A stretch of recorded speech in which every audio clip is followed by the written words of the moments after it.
Descubrí que mi novia me usaba tras su ruptura, así que cancelé el contrato y perdió su hogar. Saludos a todos en Reddit. Escribo esto hoy porque el silencio en mi nuevo departamento es tan absoluto, tan pesado y limpio, que a veces necesito llenarlo con las palabras que nunca dije en voz alta. A lo largo de la vida, te cruzas con personas que tienen el descaro incrustado en el hueso. Personas que creen que tú eres un simple puente peatonal diseñado pura y exclusivamente para que ellas caminen por encima sin ensuciarse los zapatos. Escribo esto para que todos los hombres que lo lean entiendan que el contacto cero no es una simple sugerencia de psicólogo de internet, es un muro de contención vital para no perder la cordura. Me llamo Mateo, tengo 28 años. Mi ocupación, mi forma de ganarme el pan todos los días, es ser electricista residencial y comercial. Mi trabajo no tiene absolutamente nada de glamuroso ni de estético. Me paso jornadas de 10 a 12 horas diarias metido en entretechos llenos de polvo de vidrio, arrastrándome por sótanos húmedos para pasar cables de alta tensión, o subido a escaleras endebles intentando descifrar por qué un tablero eléctrico está haciendo cortocircuito. Durante muchos años, viví en la informalidad más absoluta. Trabajaba por mi cuenta, cobrando el día a día, rezando para que el teléfono sonara con alguna urgencia que me permitiera pagar el alquiler a fin de mes. Recién hace unos 8 meses logré conseguir un contrato de estabilidad con una pequeña empresa constructora que hace remodelaciones.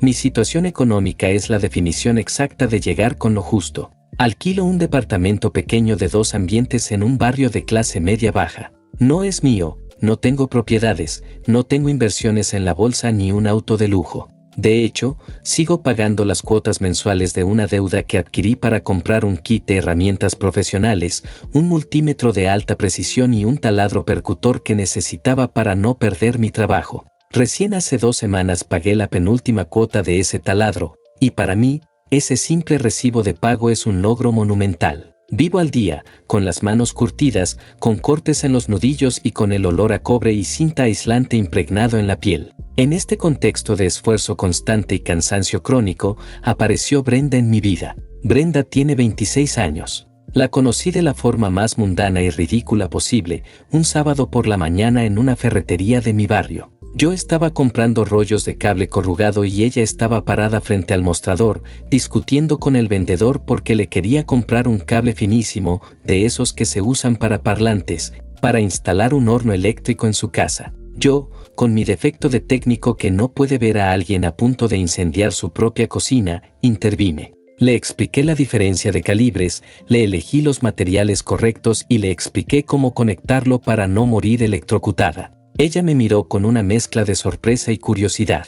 Me agradeció, me invitó a un café en la panadería de la esquina para compensar mi ayuda y así empezamos a hablar. Nuestra conexión fue rápida. Ella trabajaba como recepcionista en una clínica dental, un trabajo que odiaba profundamente. Me contó, en nuestra segunda salida, que venía de una ruptura reciente y muy destructiva. Su exnovio, un tipo llamado Gastón, la había dejado de forma repentina. Según las palabras de Brenda, Gastón era un narcisista, un manipulador que la había dejado en la calle, destrozada emocional y económicamente. Yo, con mi ingenuidad de hombre que siempre quiere arreglar las cosas rotas, sentí una empatía inmediata por ella. Yo quería ser el refugio que ella necesitaba. Quería ser el tipo estable, predecible y seguro que le devolviera la confianza. A los 4 meses de estar saliendo, el contrato de alquiler de la habitación que Brenda rentaba se venció. Ella lloraba diciendo que no tenía los ahorros para pagar los meses de depósito de un lugar nuevo.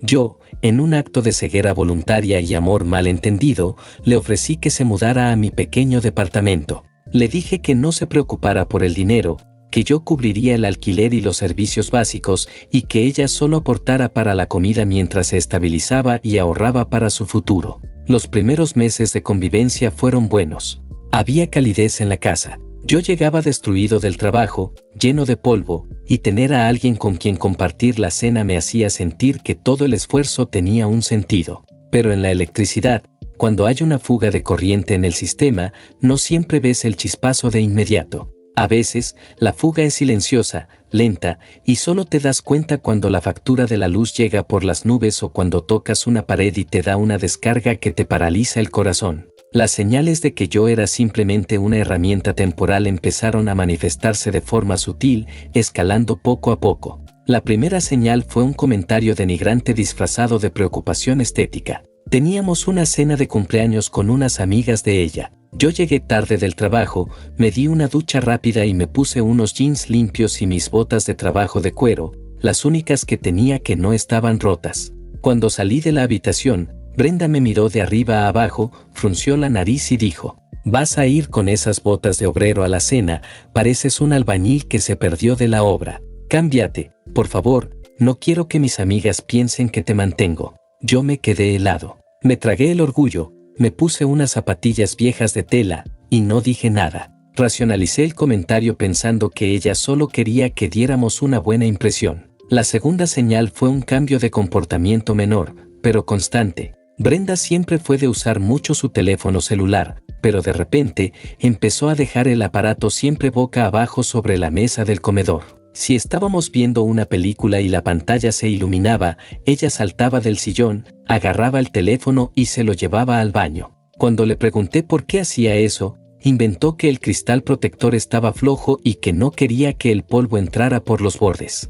Una mentira estúpida que yo, en mi cansancio, decidí ignorar para no generar discusiones innecesarias. La tercera señal fue una mentira logística. Un sábado por la mañana, me dijo que tenía que ir a cubrir un turno de emergencia en la clínica dental porque una compañera se había enfermado. Se arregló muchísimo, se puso un perfume caro que yo le había regalado, y salió. Regresó a las 5 de la tarde. Cuando se acercó a darme un beso, noté que no olía a desinfectante ni a consultorio. Olía a humo de tabaco importado y a un perfume de hombre muy fuerte, muy específico, de esos que cuestan la mitad de mi sueldo. Le pregunté si había estado fumando, y me dijo que el técnico de los aires acondicionados de la clínica había estado fumando cerca de ella. La cuarta señal, la que me dejó una cicatriz en el orgullo, ocurrió durante una cena en nuestro departamento. Brenda había invitado a su mejor amiga, Luciana, y a un par de conocidos más.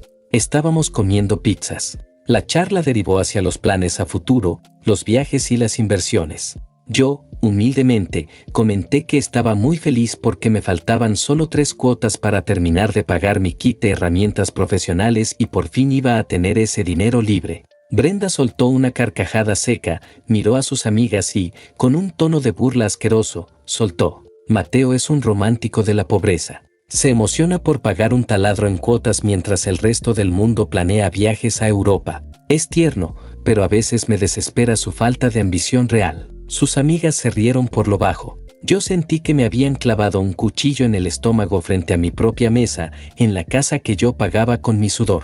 Ella no me defendió. Ella fue la que apretó el gatillo. Y finalmente, el incidente que plantó la semilla definitiva de la destrucción. El descubrimiento. Fue un martes al mediodía. Un martes lluvioso y gris. En la obra donde yo estaba trabajando, un edificio en construcción, se inundó el sótano y tuvimos que suspender todas las instalaciones eléctricas por riesgo de electrocución. El capataz nos mandó a casa temprano. Yo no le avisé a Brenda que regresaba, simplemente tomé el autobús y llegué al departamento cerca de la 1 de la tarde. Abrí la puerta principal en absoluto silencio.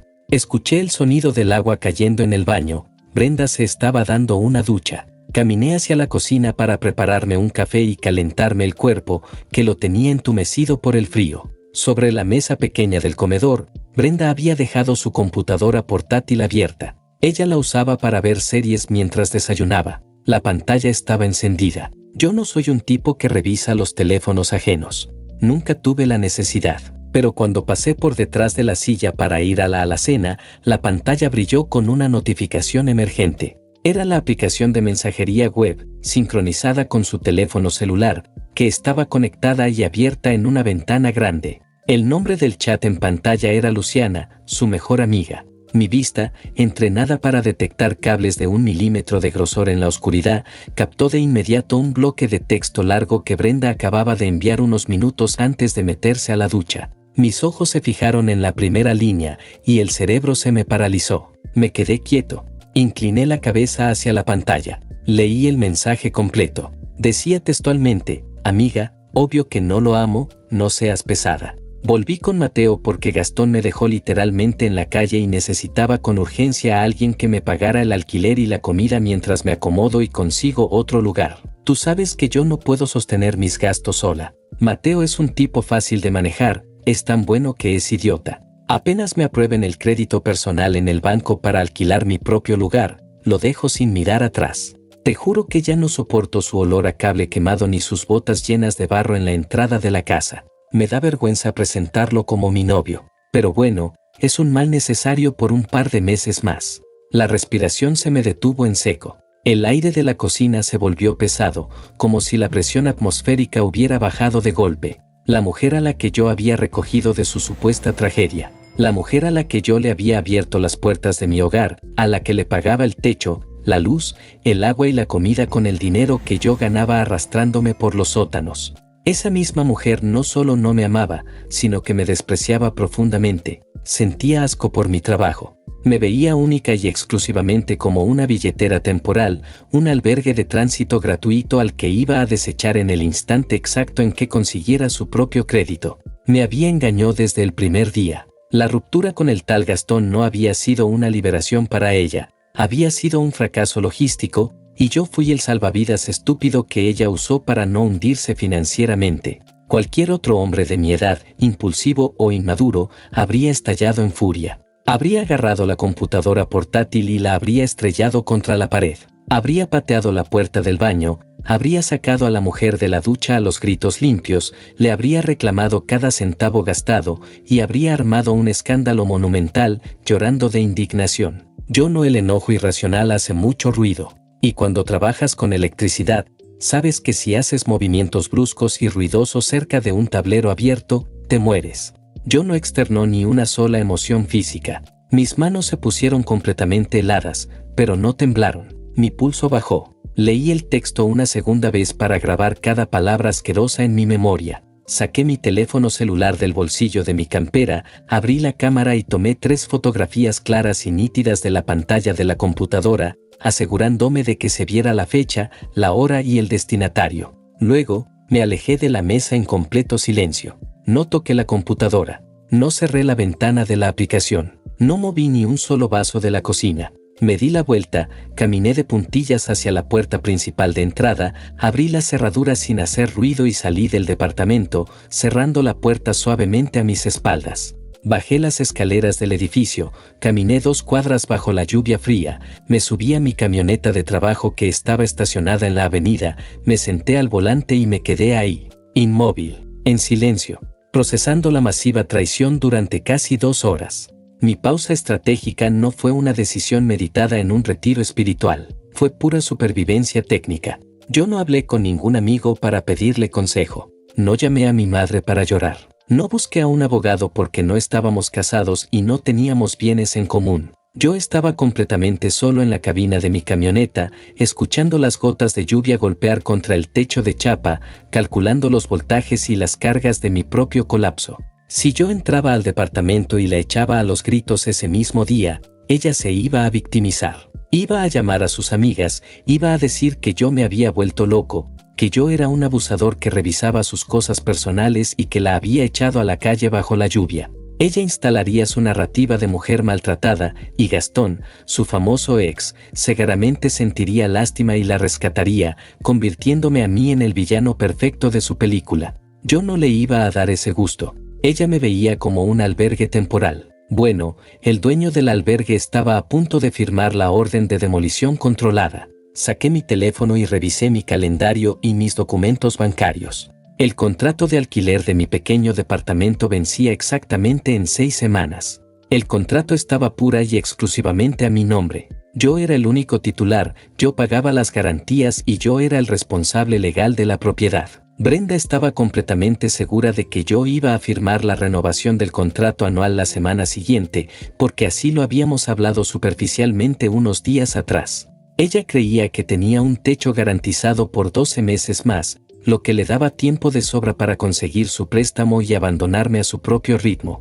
Yo pasé las siguientes 6 semanas construyendo mi venganza en el más absoluto, asfixiante y perfecto de los silencios. Esa misma noche del descubrimiento, regresé al departamento a las 7 de la tarde. Brenda estaba en el sillón, mirando su teléfono, con la misma cara de aburrimiento de siempre. Me acerqué, le di un beso en la mejilla, Le dije que había tenido un día muy pesado en la obra y me fui a duchar. Cenamos juntos. Mantuve la apariencia de normalidad absoluta. Le pregunté por su día en la clínica. La escuché quejarse de sus compañeros. Dormí en la misma cama que ella. Cada vez que sentía asco al tenerla cerca, recordaba la foto de la pantalla en mi teléfono y el asco se transformaba en pura disciplina militar. Mi construcción silenciosa fue un trabajo de logística geográfica y financiera. Al día siguiente, en mi hora de almuerzo, llamé al dueño del departamento, un hombre mayor bastante comprensivo. Le dije que no iba a renovar el contrato de mi departamento actual porque los costos se me estaban haciendo altos. Sin embargo, le pregunté si tenía alguna otra propiedad más pequeña disponible. Casualmente, el dueño tenía un monoambiente, un estudio minúsculo en el edificio de la parte trasera del mismo complejo, que se desocupaba en 2 semanas. El alquiler costaba exactamente la mitad de lo que yo pagaba actualmente. Le dije que lo tomaba sin dudarlo. Firmé el nuevo contrato a solas en su oficina esa misma semana, entregando el depósito inicial con los ahorros que yo tenía guardados para emergencias. Durante las 4 semanas siguientes, me dediqué a vaciar mi propio departamento frente a las narices de Brenda, sin que ella se diera cuenta de nada. Como yo trabajaba todo el día y ella salía a sus supuestos encuentros con amigas los fines de semana, yo aprovechaba esos momentos de soledad. Empecé a sacar mis cosas de valor. Empaqué mis costosas herramientas eléctricas, mi ropa de invierno, mis documentos personales y pequeños objetos electrónicos. Los metía en cajas de cartón y, de noche, cuando ella dormía o cuando yo salía supuestamente a comprar cigarrillos, llevaba las cajas al nuevo monoambiente en el edificio de atrás, del cual yo ya tenía las llaves. El departamento que compartíamos empezó a verse un poco vacío, pero cuando Brenda me preguntó por qué faltaban algunas cajas de herramientas en el pasillo, le dije que las había llevado a la obra porque las necesitaba a diario. Ella, en su profundo desinterés por mi vida, me creyó sin cuestionar nada. Ok, perfecto. El clímax de la tensión, el momento de casi descubrimiento, ocurrió a solo 3 días de que se venciera el contrato original. Estábamos cenando y Brenda me miró con una sonrisa falsa.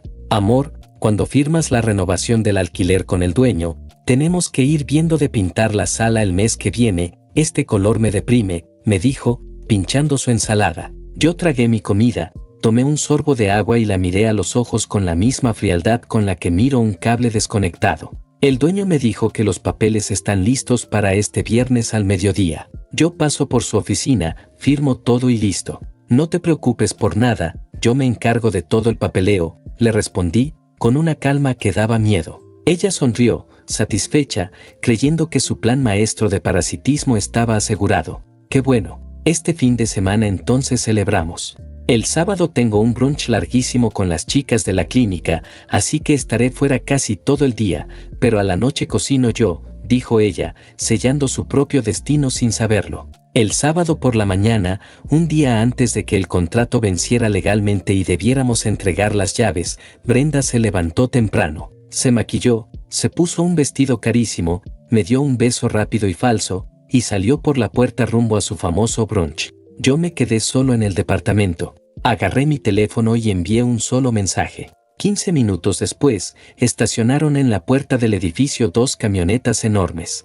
De ellas bajaron 4 de mis compañeros de la obra, obreros de los que ella se burlaba, con las manos sucias y la fuerza de un toro. Les había pagado el día de trabajo completo con cervezas y asado para que me ayudaran. En exactamente 3 horas, desmantelamos todo lo que era mío. Desarmamos la cama, sacamos el televisor, el mueble del comedor, el sillón, el lavarropas y la nevera, cosas que yo había comprado con mi propio dinero antes de que ella existiera en mi vida. Mudamos todo al pequeño monoambiente del edificio trasero en tiempo récord. El departamento grande quedó convertido en una cáscara vacía, hueca y resonante, un desierto de cerámica y paredes blancas. Pero no me llevé las cosas de Brenda. Yo no soy un ladrón. Dejé absolutamente todas sus pertenencias en el lugar, pero no las dejé ordenadas en los armarios.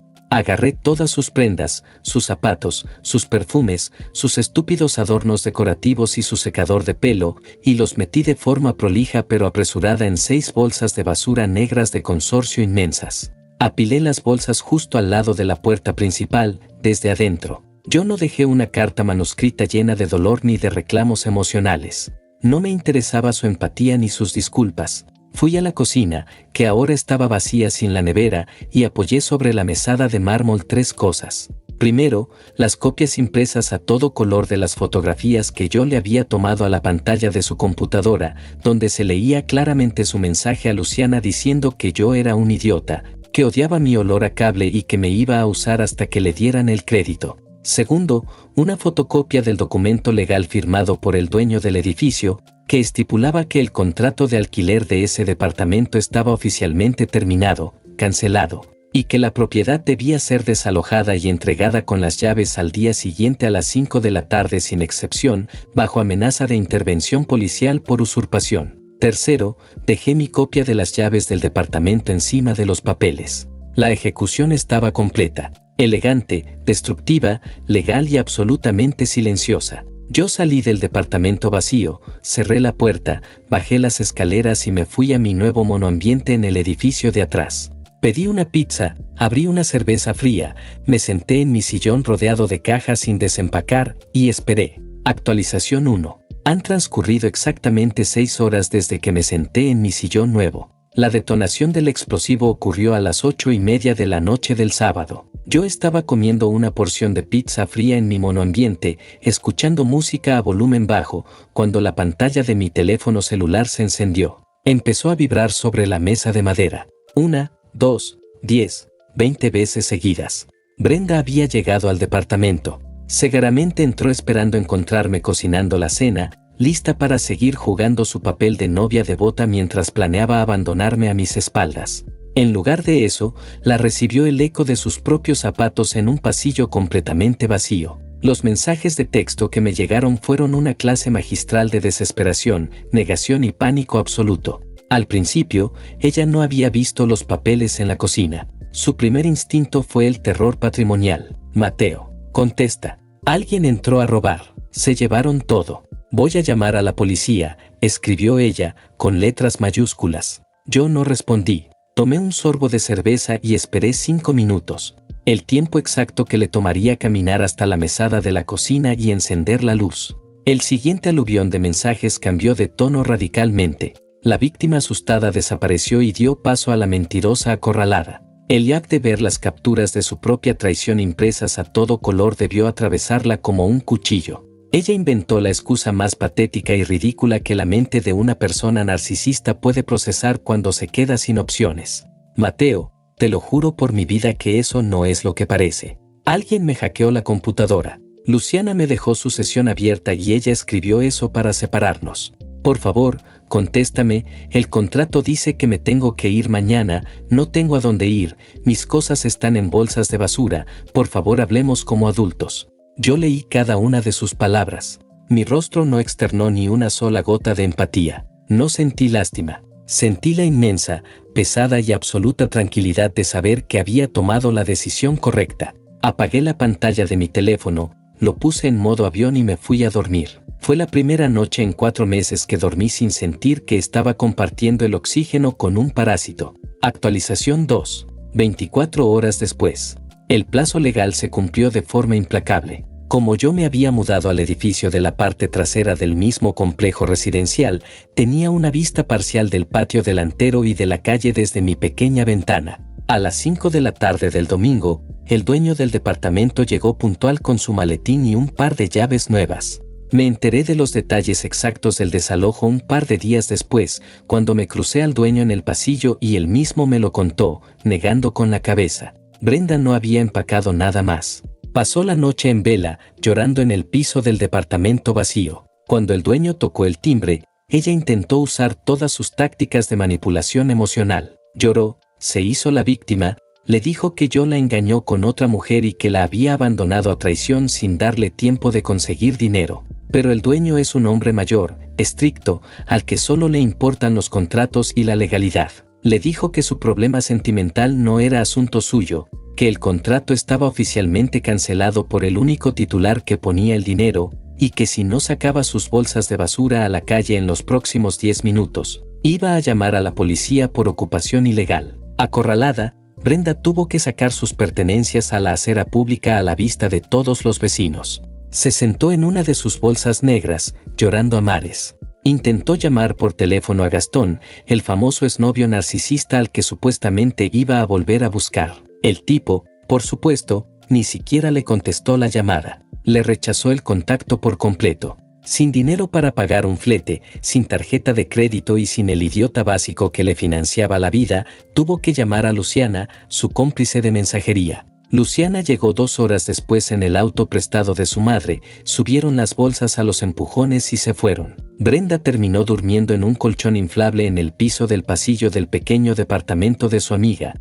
porque Luciana ni siquiera tenía una habitación extra para ofrecerle. Actualización 3. Han pasado 3 semanas. Cuando le cortas el suministro de energía a un aparato defectuoso, a veces la batería interna intenta dar un último chispazo antes de morir por completo. El sábado por la mañana, yo salí de mi monoambiente con mi ropa de trabajo puesta, mis botas pesadas y mi caja de herramientas en la mano. Tenía que ir a hacer una instalación eléctrica en un local comercial. Al abrir el portón de rejas del complejo, me la encontré. Brenda estaba parada en la acera. Seguramente había presionado al dueño del edificio hasta sacarle la información de que yo me había mudado al bloque de atrás, o simplemente se había quedado vigilando la puerta como un fantasma. Se veía demacrada. Su cabello estaba desordenado, vestía ropa arrugada y tenía unas ojeras profundas de no dormir bien. La altanería con la que se burlaba de mí frente a sus amigas había desaparecido, dejando solo una cáscara vacía y patética. Se interpuso en mi camino. «Mateo, por favor, no te vayas, escúchame un segundo», me suplicó, con la voz temblorosa, agarrándose las manos a la altura del pecho. El banco me denegó el préstamo personal. No me aprobaron el crédito. Luciana me dijo que me tengo que ir de su casa el lunes porque su novio se muda con ella. No tengo a dónde ir.